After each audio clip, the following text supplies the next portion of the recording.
Hola chicos, ¿cómo les va? Bueno, en el video de hoy lo que vamos a hacer es aprender el teorema del coseno. Tengan en cuenta que al igual que en el teorema del seno, el teorema del coseno se utiliza solamente para aquellos triángulos que no sean rectángulos, es decir, que no tengan un ángulo recto. Acuérdense que estuvimos trabajando en el video anterior y cuando vimos razones trigonométricas sobre triángulos, pero en el caso de las razones trigonométricas solo se podían aplicar para triángulos rectángulos y el teorema del seno, al igual que el del coseno, se aplica solamente para triángulos que no tengan un ángulo recto. Entonces vamos a aprender cómo se utiliza este teorema y qué hay que tener en cuenta para resolver los datos que me piden. En este caso, para el teorema del coseno, yo lo que debería fijarme es que cuando miro el triángulo, los datos necesarios para poder hacer el teorema, para poder utilizar, mejor dicho, el teorema del coseno, es que tienen que darme en total 4 datos. Puede ser que uno de esos datos no lo conozca, en donde deben aparecer los 3 lados del triángulo, porque los 3 lados van a participar de la fórmula, y uno de los ángulos que estén en ese triángulo, principalmente el que sea opuesto a alguno de los lados, pero principalmente alguno que conozca, de ser posible, para que no sea tan complejo hacer el ejercicio. En este caso, entonces, nosotros tenemos esos datos, A, B, C y el ángulo alfa, que es el ángulo que está enfrente del lado A.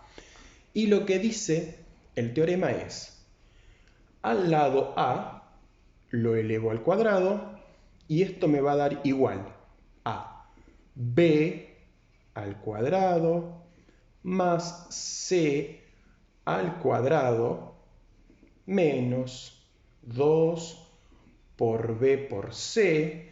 Fíjense que B y C son los mismos que están de este lado del igual. El A quedó solito por el coseno ¿de quién? De alfa. ¿Y por qué uso el coseno de alfa? Porque siempre uso el ángulo que esté enfrente del primer lado que tengo acá. Es decir, si acá yo tengo A, voy al lado A y me fijo qué ángulo está enfrente. Ese ángulo es el que tiene que ir acá. Si acá estuviese B, sería este lado, y el dato que voy a escribir acá debería ser el ángulo que está enfrente de B. Y si acá estuviese C, yo debería utilizar en este dato el ángulo que esté enfrente de C, es decir, este. Entonces, en este caso nosotros tenemos a la letra A o el lado A como el lado principal, por decirlo de una manera, porque está primero.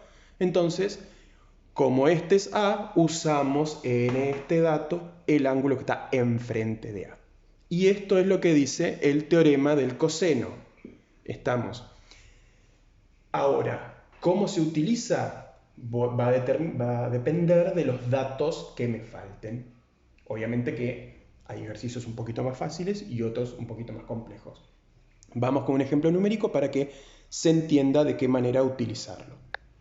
Bien, en este caso tenemos estos datos de acá, es decir, conozco este lado, conozco el ángulo, pero no conozco el dato X de ahí arriba.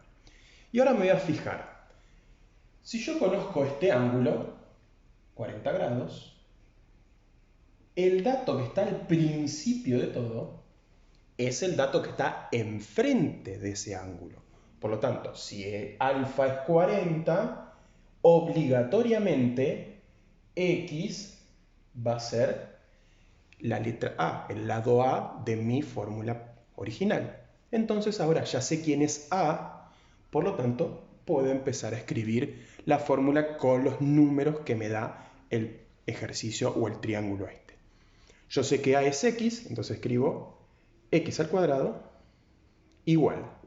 B y C son los otros dos, son indistintos, no importa quién es A, quién es B y quién es C. Puede ser 4 y 5 o 5 y 4, no hay problema porque los voy a sumar. no va a intervenir, aparte encima los tengo que elevar al cuadrado, así que tampoco. Voy a tener 5 al cuadrado más 4 al cuadrado, que son los dos datos que me quedan, menos 2 por 5 por 4 por el coseno de alfa. Alfa es 40 grados. Y fíjense que lo que me quedó acá es directamente una especie de cálculo combinado con un coseno en el final, pero es un cálculo combinado común y corriente. Por lo tanto, directamente todo esto lo calculo de una y encuentro el resultado de esta parte. Entonces, si vamos a calcularlo, tenemos que poner 5 al cuadrado más 4 al cuadrado menos 2 por 5 por 4. Aclaración que siempre es 2 acá. No se lo quieran cambiar. Por el coseno de 40. Y esto me da 10,35. Entonces, fíjense ahora que lo que tenemos que hacer es, una vez que tengamos el resultado, directamente este cuadrado pasarlo como raíz para despejar la letra x, es decir, la raíz cuadrada de 10,35. Tengan en cuenta que 10,35 no es el resultado exacto, ¿no? Porque yo acá trunqué el número. Recuerden que el coseno me va a dar un número decimal infinito, por lo tanto este número no es redondo, sino que es 10,35. Hay un montón más de decimales que yo corté para escribir dos decimales. Pueden aproximarlo, pueden truncarlo, ahí queda a criterio de ustedes. Y la raíz de esto me da 3,21 centímetros. Entonces ahí tendría el valor de x, es decir, del lado que me falta en aquel valor de allá. ¿Estamos? Bueno, espero que se haya entendido cómo se calcula el lado. Ahora lo que vamos a hacer es calcular un ángulo, que también puede ser uno de los ejercicios que les puede llegar a aparecer en algún lado. Bien, vamos con un ejemplo en donde el dato que me falta es un ángulo. Acá lo que tengo que también darme cuenta es qué dato es cada uno, principalmente quién es A y quién es alfa, porque el resto sale como si fuese por descarte, por decirlo de una manera. Yo sé que si acá tengo el ángulo y enfrente tengo un lado, ese ángulo va a ser alfa y el de enfrente va a ser A. Entonces, acá lo que tendría que hacer es directamente empezar. 2 al cuadrado igual a 4 al cuadrado más 5 al cuadrado. Recuerden que esto es indistinto ponerlo para un lado o para el otro, o sea, 5 acá y 4 acá o así, es lo mismo. 2 por 4 por 5 por el coseno de x. ¿Por qué? Porque no lo tengo. ¿Y ahora qué tengo que hacer? Y ahora podría tranquilamente hacer los distintos valores, es decir, acá poner 4, acá poner 16, acá poner 25 y acá hacer 2 por 4, 8, 8 por 5, 40 por el coseno de x. ¿Y ahora qué pasa? Y ahora lo que tengo que hacer es empezar a despejar, es decir, dejar a la letra sola. ¿Cómo despejo? Empiezo a pasar hacia el otro lado. Entonces me quedaría 4 menos 16 menos 25. Estos dos van a pasar restando. Y el menos 40 que está multiplicando, va a pasar dividiendo para que me quede coseno de x.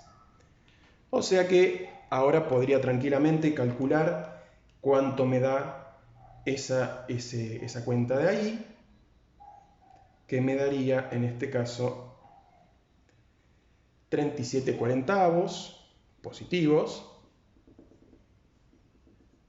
igual al coseno de x. Y ahora fíjense que lo que me quedó es algo muy parecido a lo que me pasaba en el teorema del seno, que cuando yo ya no tengo otra cosa que pasar que no sea el seno, el coseno y la tangente, cuando lo pase hacia el otro lado tengo que escribir lo contrario, y recuerden que lo contrario al coseno es coseno a la menos 1 o arco coseno, que es lo que habíamos visto en el video anterior, pero con el seno, y directamente lo hago con la calculadora. Es decir, voy a calcular el coseno a la menos 1 de 37/40 y eso me va a dar x.